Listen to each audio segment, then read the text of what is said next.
สบายดีทุกคนช่วงนี้บ่ค่อยเฮ็ดคลิปลงเพราะว่าบ่สบายอาการจักมันเป็นจังใดบ่ฮู้อธิบายบ่ถูกทุกคนคันว่าไปข้างนอกก็ไปได้ปกติไปไสมาไสแต่มันรู้สึกเมื่อยๆแล้วก็ปวดหัวหนักๆสินะและน้องสาวค่อยแห้งกระติกเราหันเป็นไข้หวัดใหญ่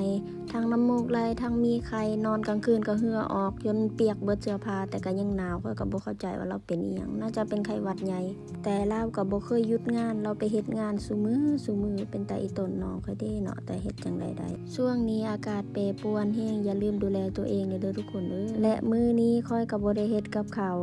ของเฮา2คนแม่นซื้อมาจากตลาดทั้งเบิดเลยเนาะก็หลายอย่างแฮงแล้วก็สิเฮ็ดกับข้าวให้หมูเด้งกินนำเมนูง่ายๆตามที่เพิ่นมักกินนะเนาะก่อนอื่นก็ต้องไปร้านสะดวกซื้อใกล้บ้านก่อนก็มาซื้อเครื่องปอกเครื่องปรุงนี่แหละอันดับแรกก็ซื้อกะทิไว้สัก2ปองเอาไว้เฮ็ดมื้อหน้านำเห็นก๋วยจั๊บแล้วคิดอยากกินก๋วยจั๊บก็เลยซื้อมา2ถุงที่แรกก็กะว่าสิซื้อเค้กช็อกโกแลตไปให้หมูเด้งกับน้องสาวเพราะว่าเขาเจ้า2คนมักกินแฮง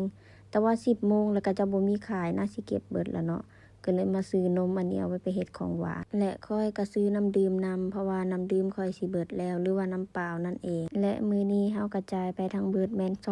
239 บาทถ้าตีเป็นเงินลาวกับ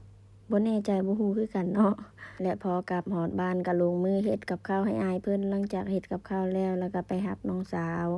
แล้วกับข้าวมื้อนี้ก็แซ่บทุกคนมาเด้อมากินข้าวนำกันเด้อทุกคนในเวลาประมาณ10 โมงกลางคืนเกือบ11 โมงกินข้าวตอนแลงนะ